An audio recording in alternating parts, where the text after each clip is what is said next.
Magandang gabi mga kadiliman. Sana ay nasa mabuting kalagayan kayo. Sa dami ng mga nangyayari sa paligid, sa dami ng mga iniisip at ginagawa, minsan ay makakatulong din ang pagbabakasyon. Pero paano kung stress at katatakutan pala ang dulot ng magiging bakasyon mo? Ngayong gabi ay pakinggan natin ang tatlong vacation stories na maghahatid ng kilabot.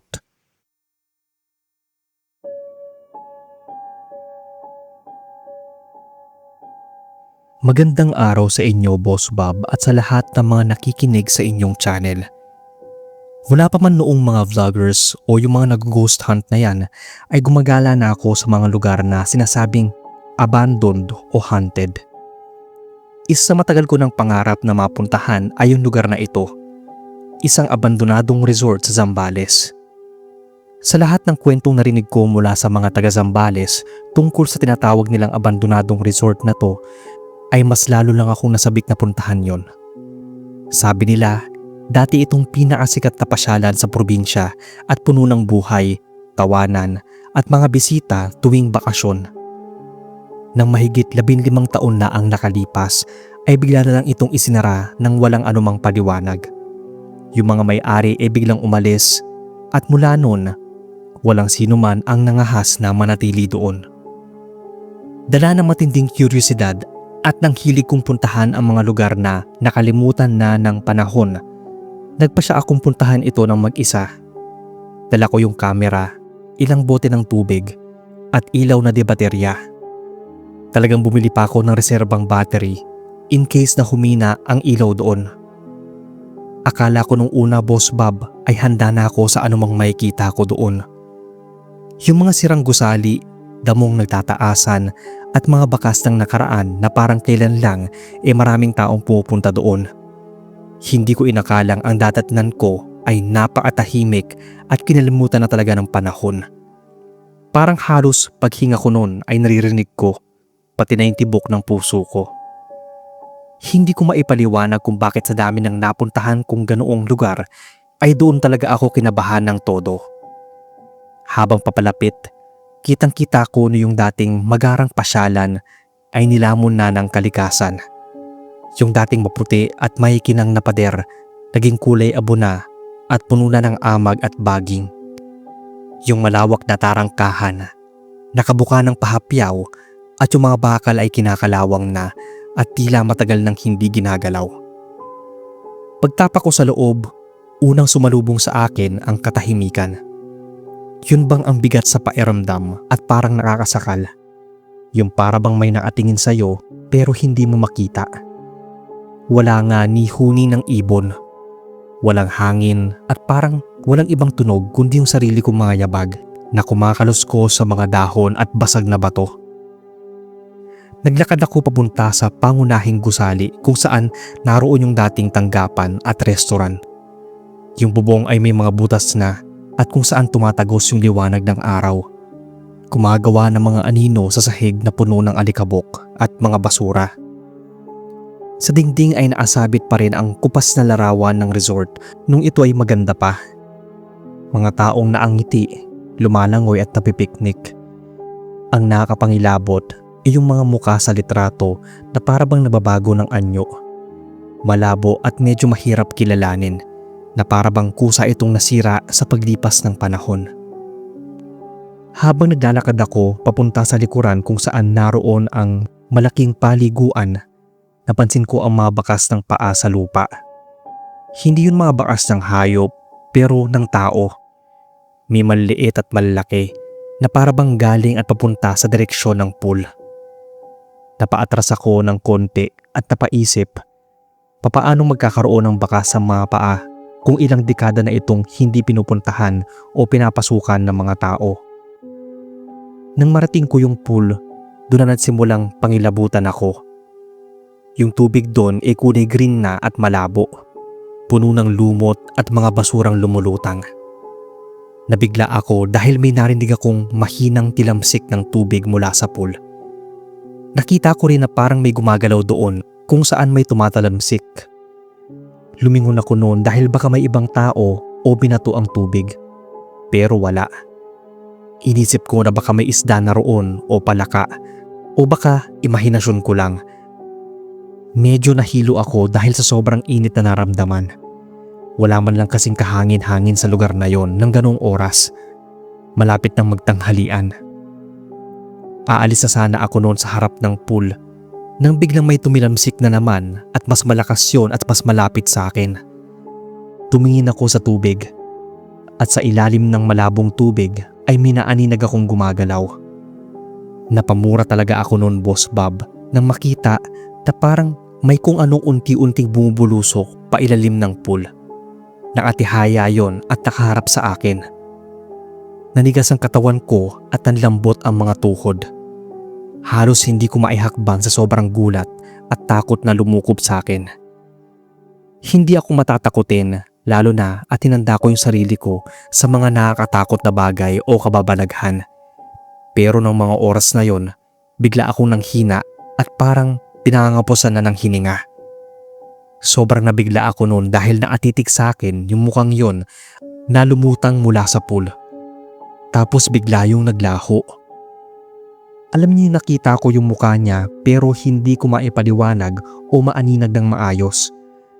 Ang higit na nagbigay ng kilabot sa akin ay yung tinig na parang dumaan lang sa pandinig ko. Hindi ko sigurado kung yung narinig ko ba ay yung salitang tulong o may iba pang sinabi. Basta that time, nandidilim na yung paningin ko.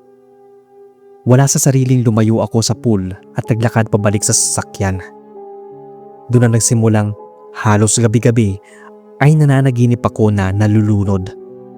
Ang sabi ni nanay ay pangit daw na panaginip yon. Minsan naman ay nananaginip ako na parang may bigla na lang humihila sa akin. At yun nga, nasa tubig na raw ako at pinangangampusan ng hininga. Naisip ko na baka may kinalaman yon sa nakita ko sa lumang pool ng abandonadong resort sa Zambales. Baka may narunod talaga doon at nanghihingi ng tulong. Pero ano ba yung dapat kong gawin noong mga oras na yon? Naunahan na ako ng pagkabigla at takot. Isang beses noon ay nagpunta kami ng ilang barkada ko sa isang resort dito lang din sa amin sa Bataan. Marunong po akong lumangoy. Kahit na nakainom ako, kaya kong lumangoy. Pero syempre, hindi talaga ako umiinom ng sobra kapag gusto kong maligo sa pool o dagat. That time, wala talaga akong ininom na alak. Pero nang tumalon ako sa pool, naramdaman ko na parang may humihila sa paa ko. Tapos ayon, pinulikat na ako bigla na bihira lang naman mangyari sa akin. Hindi naman ako basta-bastang tumatalon lang sa pool. Nag-iinat muna ako dahil ayoko ang pulikatin.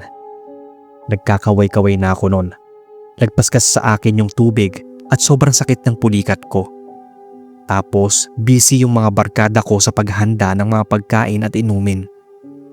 Hindi ko nga alam kung bakit nauna talaga akong naligo noon. Yung para bang may nag-aya sa aking maligo sa pool. Habang taas baba ako sa tubig noon, Boss Bob, napansin ko talaga na parang nag-iiba yung paligid. Yung para na lang itong naging resort na pinuntahan ko na madumi at puno ng lumot yung tubig. Pero kapag naaangat naman ako ay malinis naman. Nakita ako ng isang barkada ko noon at agad niya akong dinaluhan. Buti na lang daw at nalingunan niya ako. Talagang nakainom ako ng tubig noon at muntikan nang mawala ng malay. Napapikit lang naman ako saglit noon at nagulat ako, Sir Bob, na may nakatayo ng babae sa likuran ng barkada ko. Maputlayo na parang nagkukulay lumot na. Basa ang buong katawan at hindi ko maintindihan kung malungkot ba o galit na nakatingin sa akin. Pagkakurap ko, bigla rin siyang nawala. Matapos ng pangyayaring yon, ilang araw lang ay niyaya ko yung mga kaibigan ko na bumalik sa abandonadong resort sa Zambales. Nagsindi kami ng kandila at nag-ari ng dasal. Kinuwento ko rin sa kanila yung nangyari sa akin. Hiniling ko noon na sana ay matahimik na siya at huwag na niya akong gambalain. Sabay pa kaming nagulat nang may tumilamsik sa malumot na tubig ng pool. Pero medyo gumaan na yung pakiramdam ko nang umalis kami sa lugar. Nawala na rin yung masasamang panaginip ko na palagi akong nalulunod na muntikan na nga mangyari. Makalipas ng ilang taon, sabi ng kaibigan ko nung naikwento ko to sa kanya, ay bukas raw ang third eye ko. Dahil hanggang ngayon, paminsan-minsan ay may nakikita pa rin akong kaluluwa. Ikukwento ko na lang po sa susunod yung ibang experiences ko.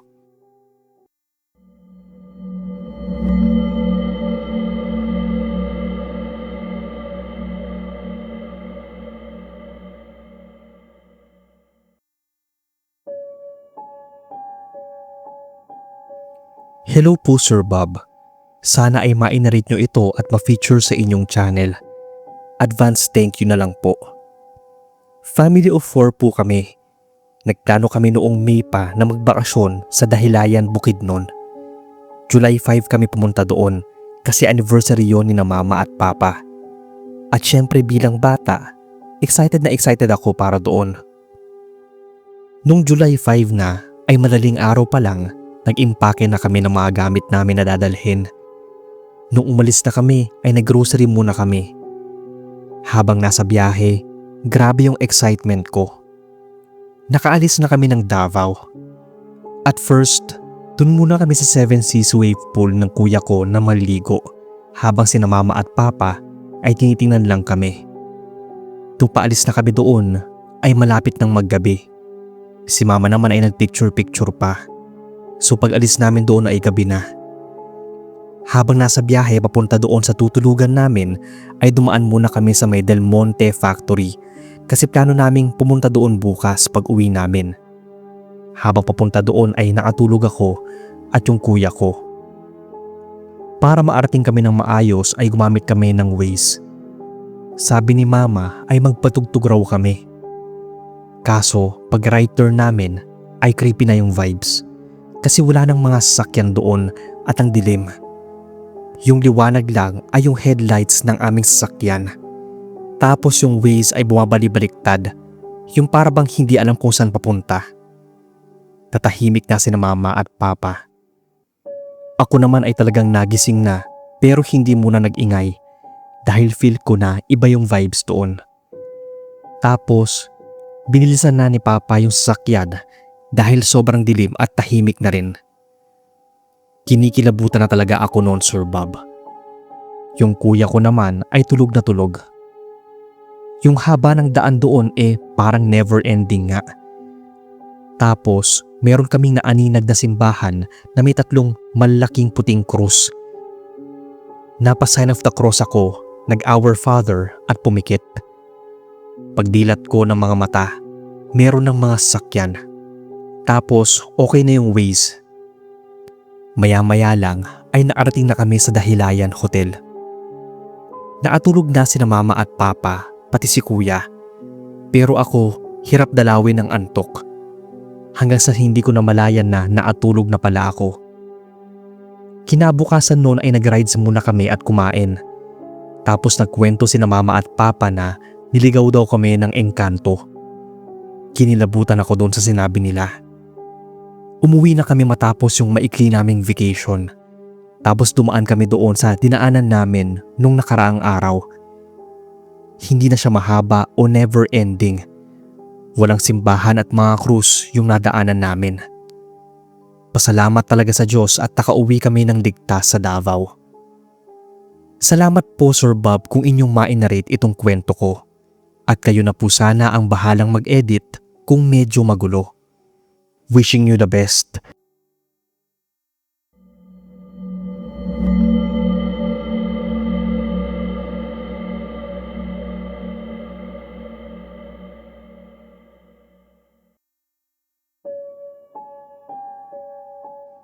Ako si Jen Sir Bob at nais ko sanang magbahagi ng kwento na karanasan ko noong minsang niyaya ako ni Malu sa kanila. Sabi niya maganda at malamig daw doon kasi nga bukid. Sa Palayan City nga pala yung lugar nila, sa Nueva Ecija. Ako naman taga Pampanga. Dahil isang linggo lang naman yun pumayag na rin ako. Sinabi ko yun kay nanay, pero ang sabi niya ay isama ko raw si Betty, yung pinsan ko na kaedad ko lang din. Mga edad 20 ako nun. Sumama kami kasi mabait naman si Malu at kilala na rin siya ni nanay. Palagi kasi akong nakikinig sa mga ibinabahagi nyo kaya naisipan kong ikwento yung naging karanasan ko. Hindi namin sinabi ni Betty yon nang umuwi kami. Kami lang ni Malu at wala nang iba pang nakakaalam. Tanghali na nang maarating kami sa kanila, sa bahay ni Malu. Ang sarap nga ng simoy kasi nag-aanihan na sa bukid. Maingay ang mga tao kasi usapang pera yon. Kikita yung mga magsasaka. Pagdating namin sa kanila, kubo yung bahay nila pero malaki. May 3 kwarto kaya doon niya kami niyaya. Nagmano siya sa babaeng naroon, siguro ay nanay niya kaya gumaya rin kami ni Betty. Nanay nga yon. Mukha namang mabait. Pinaghain niya kami ng nilagang kamote na gusto ko rin lalo na kapag may kape. Nakipagkwentuhan rin siya sa amin at natuwa naman kami ni Betty. Kasi hindi gaya ng ibang nanay, walang pakialam kung may bisita ang anak nila. Pagkatapos noon ay lumabas muna kami ng kubo. Yung bahay nila Sir Bob, hindi siya yung literal na kubo. Nakasemento naman pero parang kubo lang kasi yung ihahalin tulad ko rito. Malaki at malinis kaya mukhang magiging maganda ang pananatili namin doon, kako. Sabi ni Malu ay nasa bukid raw ang tatay niya kasi anihan. Tapos yung bunso nila, wala, kaya kami lang muna ang naroon. Nasa likod bahay nila kami noong mga oras na yon. Nang may mapansin ako na parang may naatingin sa amin. Lumingon ako sa may gawing kusina nila kasi naroon yung may pinto. Para akong nakakita ng likod ng babae, mahaba yung buhok niya. Malu, yun ba yung kapatid mo bunsong babae rin? Tanong ko sa kanya habang sumisilip-silip pa. Ang sabi niya lalaki raw yon. Wala nga raw yon at nasa barkada. Mamayang gabi pa raw ang dating. Bakit ko raw natanong? Tugon ko naman, may nakita kasi akong parang likod ng babae. Mahaba yung buhok doon sa may pinto. Tapos tinuro ko sa kanya. Tumingin sina Malu at Betty sa tinuro ko sa pinto. Pero wala nang ibang tao doon. Sabi ng pinsan ko baka nanay lang ni Malu. Kaya nanahimik na lang ako. Kinagabihan, sir, maaga kami nagpahinga. Para din akong hapo siguro dahil sa biyahe namin. Medyo masakit yung ulo ko ng mga oras na yon kaya nauna na akong matulog. Malaki rin kasi yung kama at ang sabi ko ay doon ako pupwesto sa may gilid malapit sa bintana. 8:00 na ng gabi yon. Ang aga ko ang inantok. Pumasok na ako ng kwarto at nahiga. Matapos kong maligo. Doon pala ako sa labas nila naligo dahil may poso naman, kaya hindi na ako gumamit ng banyo. Nahiga na ako dahil presko sa pairamdam. Hindi ko na sinara yung bintana para maapasok ang hangin. Naririnig ko pa sina Malu at Betty sa labas na nagtatawanan, pero ako ay antok na talaga. Nakapikit na ako ng mga sandaling yon, sir, nang marinig kong bumukas yung pinto. Tapos lumundo yung kama. Nakapikit pa rin ako nito at hindi na ako dumilat. Baka ako matutulog na rin sila kaya hindi na ako kumislot. Mga ilang minutong nakalipas, humarap ako kasi nga hindi nasasalita yung pumasok. Nakita ko lang na nakaupo siya patalikod sa akin sa dulo ng kama. Nagtanong pa ako ng, Betty, nasan si Malu? Bakit hindi pa natutulog? Pero hindi naman ako sinagot nito. Kaya ang ginawa ko ay bumangon ako at naglakad sa bintana. Kaso parang mali kasi nandun pa pala yung dalawa. Siguro ay nagsa-cellphone kaya pala tumahimik sila. Nanlaki yung mga mata ko kasi sino yung kasama ko sa loob ng kwarto. Mabilis akong humarap sa kama kaso wala na ito. Bago ako bumangon, nakaupo pa yung babae sa dulo ng kama. Hindi naman bumukas yung pinto kaya imposibleng lumabas agad yon. Tinawag ko sina Malu at Betty mula sa bintana at tinanong kung pumasok pa sila ng kwarto. Ang sabi nila ay hindi raw. Ngayon pa lang daw sila papasok pareho. Kinilabutan ako dahil papaanong nangyari yon. Kinilabit ako ni Betty. Tinanong niya kung may problema ba ako. Ang sabi ko na lang ay wala. Baka kasi namamalikmata lang ako. Tapos naglakad na ako at nahiga ulit. Nahirapan na akong matulog noon sa totoo lang. Iniisip ko kasi yung nakita kong babae na nakaupo sa kama. Ang sakit ng ulo ko nang magising ako kinabukasan, sir. Tulala pa nga muna ako habang nakaupo sa gilid. Nagulat ako nang kalabitin ulit ako ni Betty. Nakapasok na pala siya nang hindi ko namamalayan. Ang sabi niya kagabi pa akong ganun. May problema daw ba ako? Dahil doon kinuwento ko na sa kanya yung nasaksihan ko. Hindi ko inaasahan na nakita din pala ni Betty yon kagabi. Habang tulog daw kami ni Malu, nagising daw siya. Akala daw niya kasi inahuhulog yung kama, kaya bumangon daw siya. May nakita raw siyang babae sa tabi ng bintana, nakatalikod tapos mahaba ang buhok. Dali-dali daw siyang napahiga at tumagilid kasi wala naman daw ibang tao doon bukod sa nanay ni Malu. Ibig sabihin, Sir Bob, hindi lang talaga ako ang nakakakita ng kasama namin sa kwarto. Tinawag namin si Malu at kinuwento yung nangyari. Natakot daw siya at nagtaasan ng mga balahibo sa braso. Wala naman daw girlfriend yung kapatid niya. Ibig sabihin nun ay may multo sa bahay nila at hindi niya alam yon. Natakot na tuloy kami ni Betty dahil baka sa susunod mas malala yung mangyari. Kaya sinabi ko na umuwi na lang kami kinabukasan. Pumayag naman si Betty. Nagsabi kami sa nanay ni Malu. Nagulat pa nga dahil ang bilis naman daw ng bakasyon namin sa kanila. Hindi na namin sinabi pa yung dahilan dahil baka matakot din ito. Kinagabihan, may naririnig akong umiiyak sa loob lang din ng kwarto. Kaya ginising ko na yung dalawa. Doon, kitang-kita namin yung babaeng nakatayo sa sulok at umiiyak. Napasigaw kaming tatlo dahil sa takot. Pumasok na yung nanay ni Malu at tinanong kung bakit. Nagsinungaling na lang kami na may pumasok na pusa at nagulat kami. Hinayaan namin na bukas ang ilaw hanggang mag-umaga. Nagpaalam na kami sa pamilya ni Malu. Siya naman ay susunod na lang daw sa ibang araw. Kahit nga nakauwi na ako noon ay kinikilabutan pa rin ako na para bang kasama ko pa rin yung babae na naroon sa bahay ni Malu. Tumatawag naman siya pero wala naman daw iyak at babae siyang nakikita. Baka ayaw lang daw ng multo ng ibang tao sa bahay nila. Hanggang sa naabalik na ulit si Malu. Minsan lang daw siya makaramdam na parang may kasama pero hindi na niya ito pinansin pa.